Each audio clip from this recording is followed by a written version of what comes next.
Seguimos aquí en su espacio Voz para el Cambio, esta ventana de opinión, de compromiso con la patria, de compromiso con la humanidad. Un mundo mejor es posible.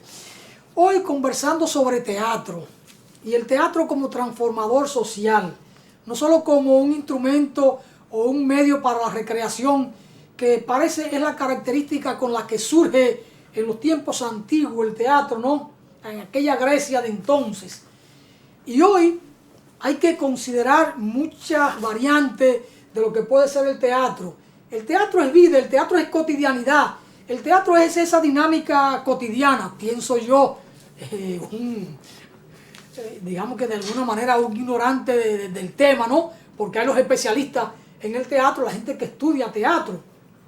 Pero hoy, con el tema de las redes sociales y los problemas de la exclusión social, de las dificultades económicas, de las dificultades en términos de desarrollo cultural y educativo, sobre todo en América Latina, una sociedad con una gran exclusión, hasta dónde el teatro puede ser utilizado desde las redes sociales para tratar de impulsar rebeldía para el cambio o de impulsar procesos educativos o de creación de conciencia. Estas cosas vamos a conversarlas así con nuestras invitadas, en este caso Arisleida Biar, nuestra querida Laila desde Puerto Plata, fundadora del grupo de teatro Bálsamo, mi artista preferida en este país, y con Ana María Linares desde Barranquilla, Colombia. María Herrera no ha podido conectarse, le falló el internet. Son de las cosas muy naturales de estos tiempos. A veces no es el internet necesariamente, puede ser la energía eléctrica. En su caso fue el internet. Y hay que decirlo así porque no hay de otra cómo ocultar aquí que no esté presente. Ella, que era la más entusiasmada de las tres, dijo: qué honor compartir el programa con Arisleida y con Ana María Linares, y sin embargo, lo que para ella era un gran honor no pudo ser. Habrá que convocarnos de nuevo con Arisleida y con Ana María para esta conversación. Ahí tengo ya en línea a Arisleida. Vimos a Arisleida esta presentación del poema Guayco. Lo dejamos en la primera parte, cuando sale con el tirapiedra y bueno, pasa al segundo momento. Interesantísimo. Si pudiera presentar yo el poema de Ricardo de los Santos, este poema se notaría la diferencia. La flor pura y Arisleida como una pista de la tarde. Del teatro a una misma obra, en este caso se le agregan colores, matices, mucho más atractivo, más fuerza expresiva. Entonces eso es interesante. Creo que Ana María, audio abierto, parece que sí que había. Bueno, conversación interesante con María y con Arisleida. Pudiéramos ver un tema actual, teatro y confinamiento, hoy con el tema de la pandemia. Esta pandemia, ¿cómo desde el teatro uno puede darlo? O cómo ayudar a las personas que están o que estamos en la casa y estamos todos, ¿verdad? ¿De qué punto de vista o de qué manera el teatro puede ayudarnos a sobrellevar esta situación incómoda de confinamiento? Le dejo ahí la palabra, y es que esto puede ser objeto de una reflexión desde el teatro, el tema del confinamiento. Arisleida. Nuevamente, saludos. Sí, el teatro en el confinamiento ha tenido, como en todas las cosas, en todos los ámbitos, ha tenido que reinventarse. Y entre las cosas que hemos hecho los teatristas ha sido precisamente eso, hacer videos de nuestros trabajos para que la gente pues lo disfrute de alguna forma. Han ocurrido cosas interesantísimas, como por ejemplo, han habido muchos dramaturgos que han publicado sus obras, otros dramaturgos y directores de obras, directores de teatro han desmontado sus obras a través del Zoom para que la gente vea todo el proceso de montaje y desmontaje de las obras. Y entonces eso ha contribuido a que muchas personas pues tengan más conciencia de lo que significa montar una obra de teatro. Es un trabajo largo, arduo, exigente. Y como decía también Ana María, el teatro es un arte completo. Es un arte que te permite poner todas las demás artes ahí. Es como, es un arte muy inclusivista y donde tanto las personas pueden dar de sí lo que tienen, lo que sea que tengan en cuanto a talento se refiere, y además nos permite ese desarrollo. Por eso el teatro no creo que desaparecerá, se reinventará si las cosas siguen como van, y ya estamos en eso de reinventarnos, y siempre tendrá una labor formativa, educativa, como decías, Alfonso, acerca del padre de la patria. Esas yo soy educadora y en educación hablamos de lo que son las estrategias de enseñanza. La dramatización, como hablaba Ana María, es precisamente una estrategia de enseñanza donde en el área, por ejemplo, de sociales, los estudiantes tienen la oportunidad de convertirse en algún personaje de la historia y entonces vivir eso. Mis estudiantes, por ejemplo, me han dicho, profe, desde que yo hice a Duarte, desde que yo hice a Gregorio Luperón o algún personaje de la historia dominicana, ahora yo puedo decir que yo conozco a ese líder, porque ya tú lo has encarnado, le has dado vida a través de tu propio cuerpo como vehículo de expresión. Entonces, se convierte en un aprendizaje significativo. No es lo mismo que memorizar que hizo esto, que hizo aquello. No, yo fui él. Yo desarrollé la empatía de convertirme y ponerme en los zapatos de ese que hizo esa cosa y lo viví y lo hice. También tengo estudiantes, como por ejemplo en el caso de mi hijo, que escribe, bueno, Yojeves, Alfonso, que lo conoces, es escritor. Y Yojeves escribió una obra que se llama La Rueda, que tiene ese título porque es una obra que va mostrándonos, ¿qué pasó?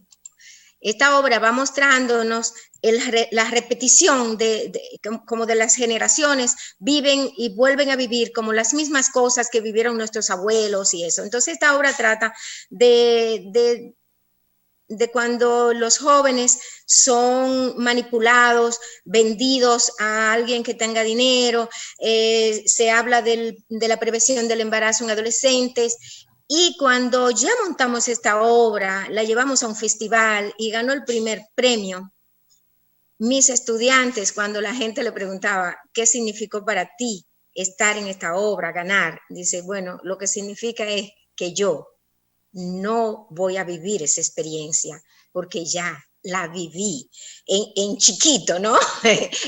La viví a través del teatro, por tanto, el teatro es preventivo. Ese sí que es una vacuna, ese sí que es una vacuna, porque cuando tú vives una experiencia a través del teatro, muy difícilmente vas a caer en el gancho, como decimos aquí, de que se te repite en la vida real, porque te es preventivo. Por tanto, el teatro siempre será educativo. Siempre buscaremos la forma dentro de la pandemia de salir con alguna variedad, pero que sea efectiva para poder seguir educando, previniendo y vacunando a la gente en cuanto a los males que nos aquejan y protegernos, advertirnos, porque eso es lo que hace el teatro, es una voz de alerta a la sociedad en cualquier aspecto, en el aspecto, en este caso que hablo de embarazo en adolescentes, pero puede ser en aspectos políticos, como lo hizo Duarte,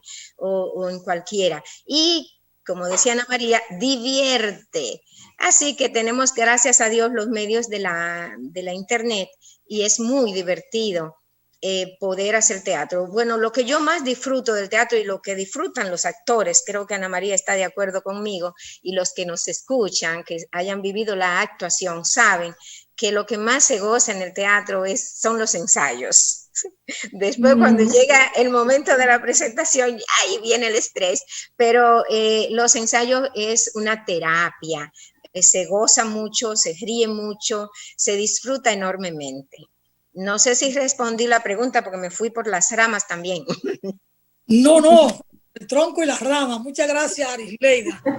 María, a propósito de Qué la lindo. pregunta, vi un trabajo de ustedes en Barranquilla con el grupo itinerante de teatro, una presentación en medio de la pandemia.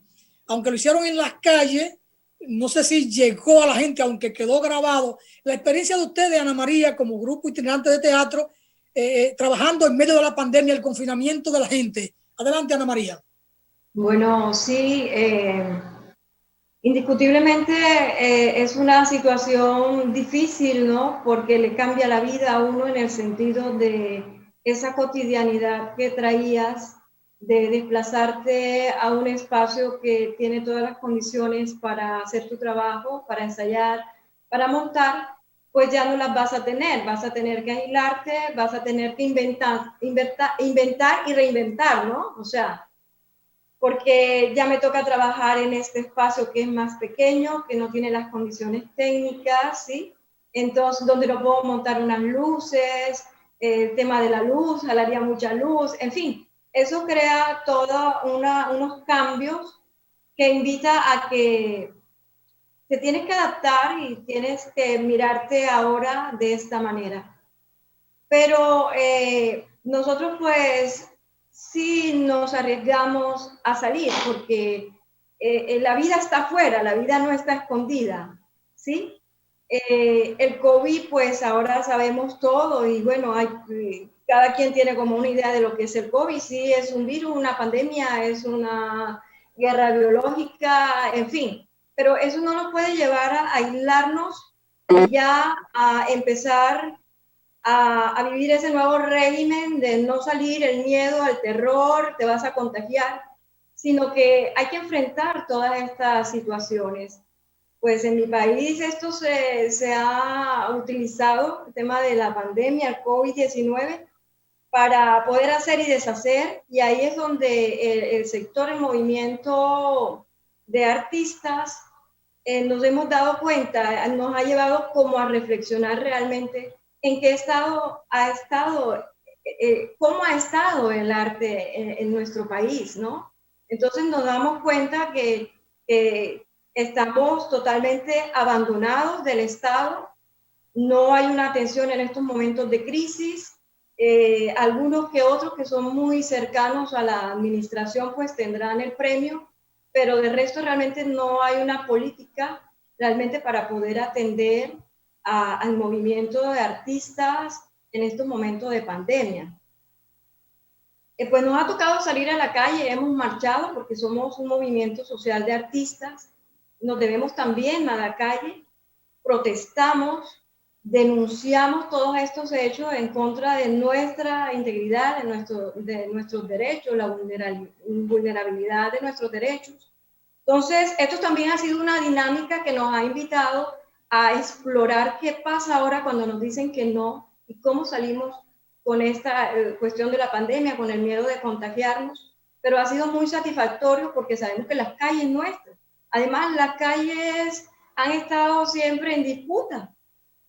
Antes de la pandemia, pues los parques están vetados para nosotros y nosotras. Entonces, dentro de todo esto, seguimos haciendo teatro, seguimos pensando que sí es posible transformar a través de nuestras voces en la calle, de exigir nuestros derechos a la libertad, el derecho a abrir. Queremos que abran los teatros, queremos continuar nuestra vida. Sabemos que no es fácil porque es un tema delicado, pero tampoco es que nos tengamos realmente que ahora esconder debajo de la cama, porque algo afuera está pasando, pero bueno, ¿y yo qué puedo hacer también para poder ayudar a darle solución a este problema? Entonces, pues en ese video que te envié, ese fue en la Plaza de la Memoria.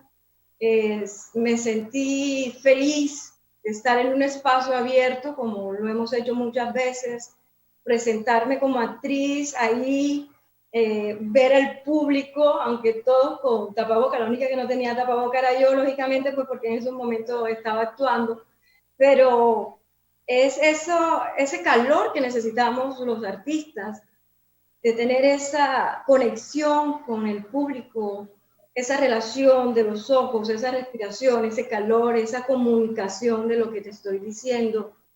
Es verdad, aquí estoy jugando, estoy dialogando, pero también te estoy mostrando una realidad.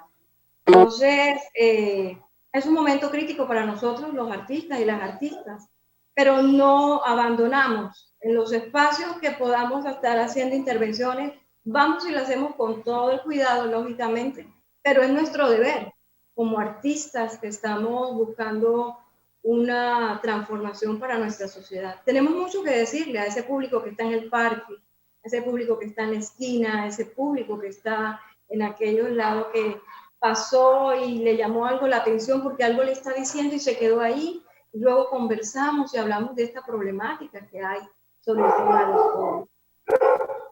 Gracias. Es que el artista es un creador, pero además todo artista, no importa la disciplina, sea un clásico, un bachatero, un merenguero, un salsero o un simple cantor o el del teatro, se alimenta de los aplausos, han dicho siempre, ¿no? De ver el público ahí. Y ahora una presentación en vivo reduce el público porque hay una distancia física que debe prevalecer. Entonces, no cabe mucha gente en los escenarios en que se pueden presentar.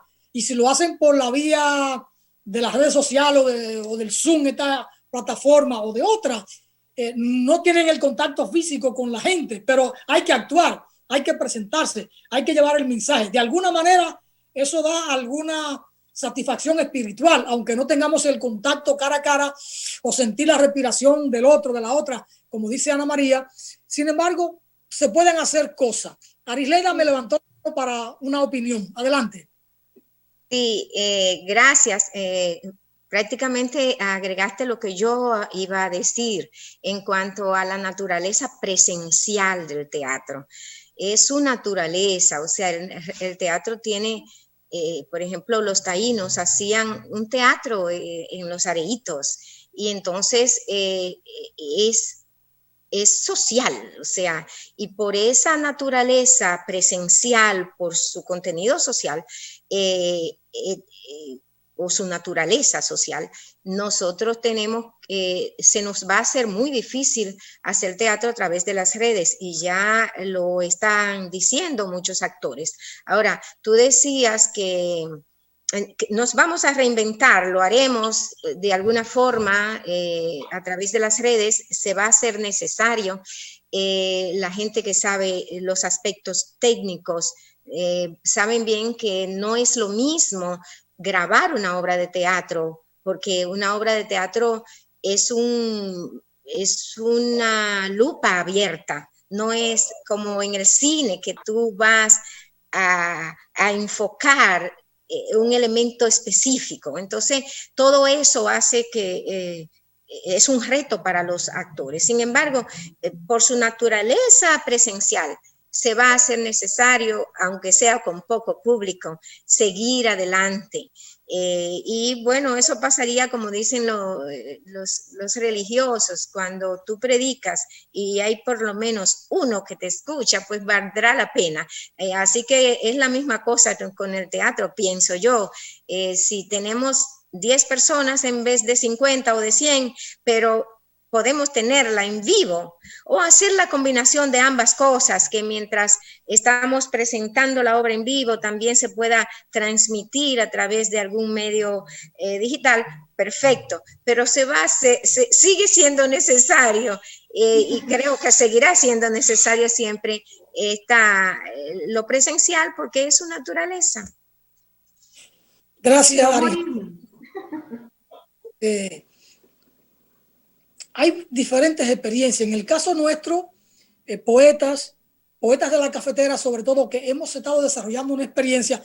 Antes de la pandemia, dos de nuestras participantes en Poetas de la Cafetera salían a los parques, a las plazas, ¿no? Y le preguntaban a las personas que estaban sentadas en un banco, una o dos personas, ¿me permite leerle un poema? Y la gente sorprendida, porque hoy la poesía como que cosa del pasado, ¿no? Para estas nuevas generaciones. Entonces, María Hortensia y otra maestra, poeta nuestra de la poesía en la cafetera, se iban a los parques y le preguntaban a la persona que estaba allí, ¿me permite leerle un poema? La gente se sorprendía y le decían que sí. Le leían uno, le leían otro y le aplaudían y se sentían muy contentos. Y así fueron de parque en parque y dándole vida al poema, dándole vida a la poesía. Una experiencia interesantísima.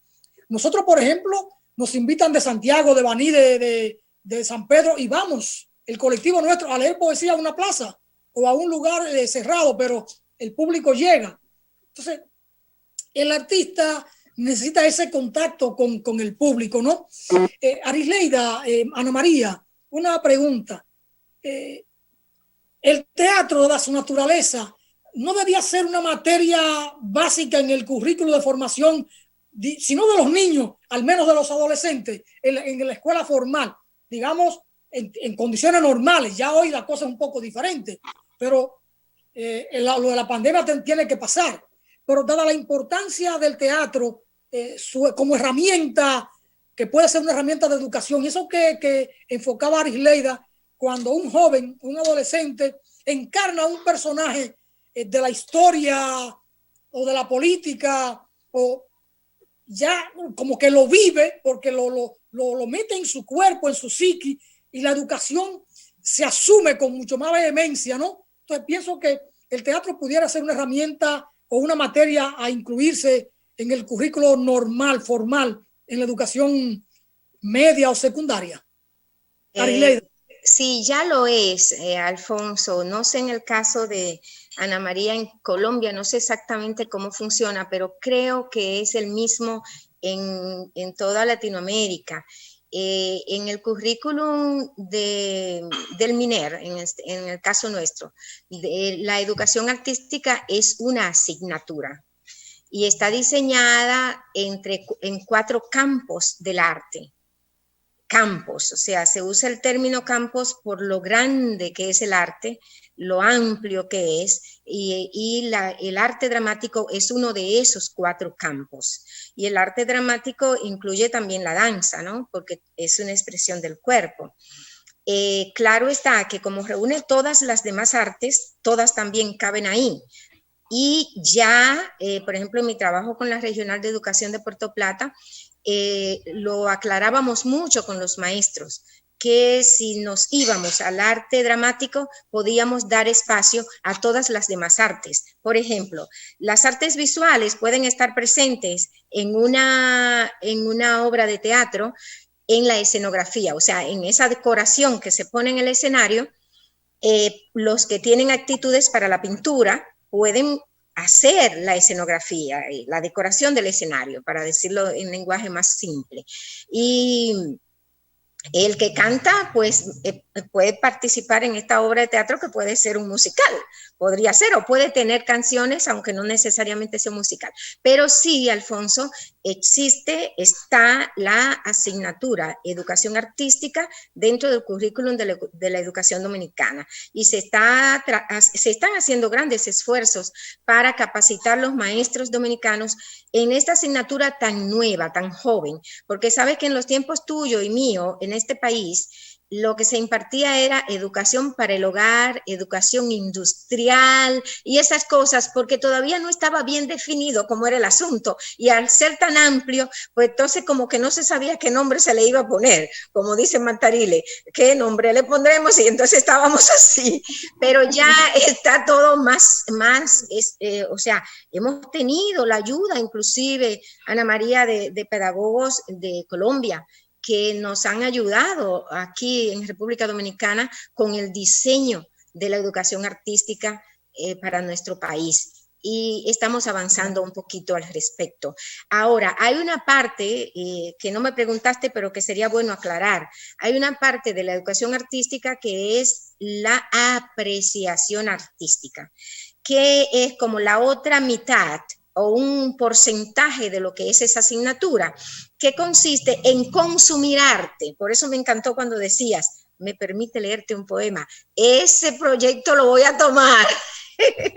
Lo voy a tomar porque la apreciación artística es eso mismo. Tú consumes arte y es un alimento para el alma, y entonces eso va desarrollando en los consumidores de arte la empatía, y que es un sentimiento tan urgente en el día de hoy, que la gente ya no se identifica con el dolor ajeno, con las situaciones del otro. O sea, el teatro ahora mismo es una urgencia, es un grito, es una necesidad, es una medicina. Por eso el grupo Bálsamo se llama así, porque hace esa función.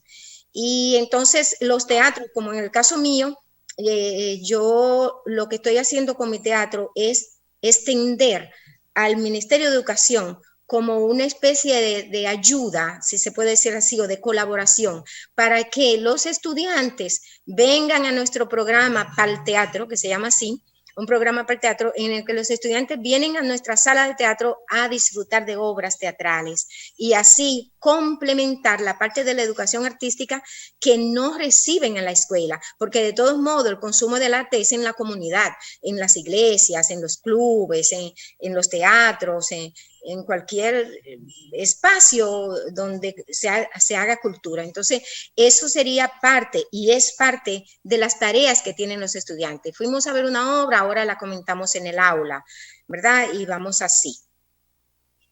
Gracias. Ana María, ¿algunas reflexiones con este tema? Pues sí, creo que igualmente en Colombia, pues el teatro también está dentro de los programas educativos, dentro de la primaria, la secundaria y también en las universidades, claro, sí. Y es importante que eso se esté dando, es necesario, pero también hay que mirarlo como el teatro debe ser realmente, debe aportar a todas estas problemáticas que existen internamente en la aula de clase. Por ejemplo, tuve la oportunidad de hacer unas vacaciones a un compañero que es docente, es artista, pero él era pintura y también es de teatro, pero pues se dedicaba a enseñar dibujo. Entonces, me dio pues una experiencia de 6 meses y fue maravillosa. Yo jugar con los chicos ahí en el teatro y conversar con ellos y esas problemáticas, cómo empezamos a que surjan, porque a veces en las mismas aulas hay los problemas. El profesor llega, da su clase, se va, llega el otro y así llegan 5 o 6 en la jornada de estudio y no se ha detenido un poco por la misma dinámica que se tiene en la escuela, en los salones, no se detienen un poco a ver qué pasa con los chicos, por qué hay ese comportamiento, por qué hay esas violencias, ¿sí? Entonces, a veces también hay muchos maestros que también tienen que prepararse realmente en esto también, de conocer realmente las problemáticas que existen en el aula, en los colegios.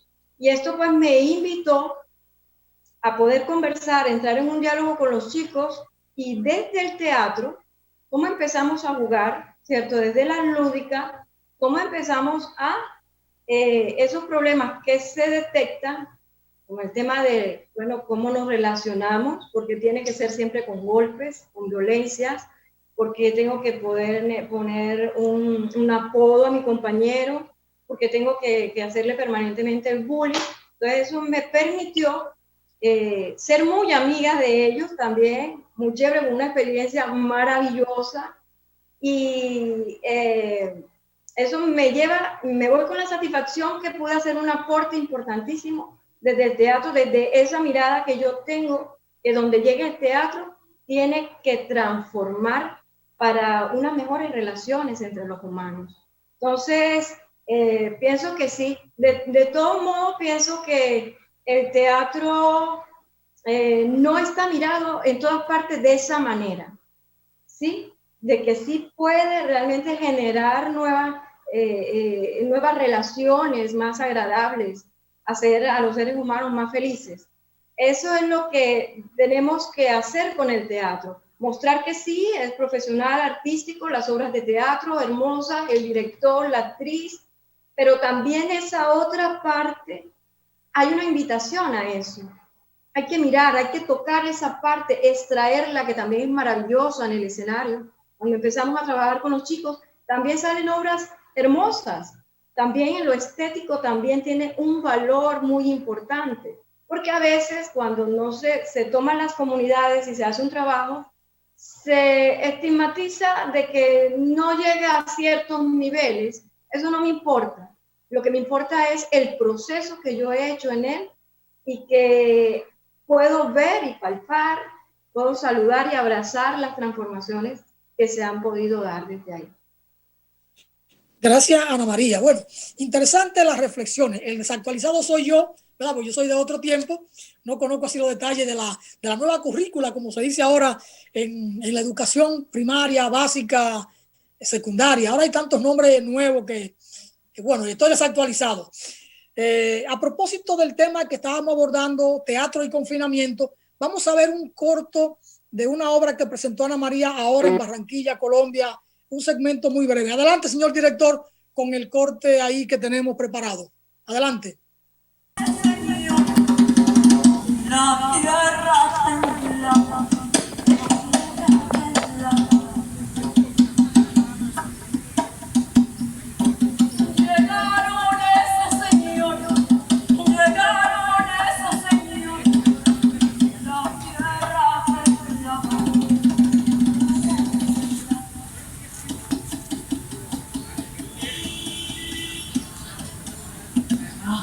Mi Dios, ¿dónde estabas?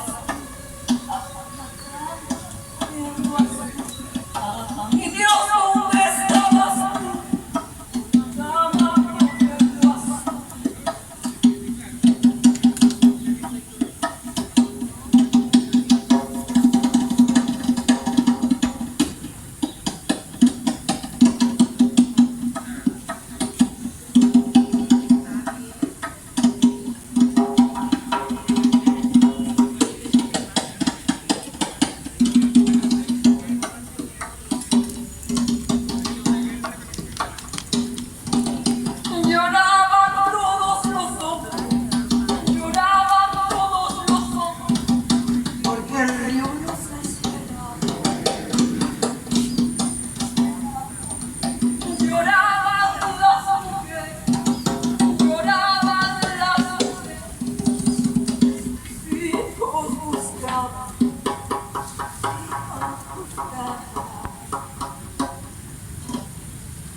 Dios, ¿dónde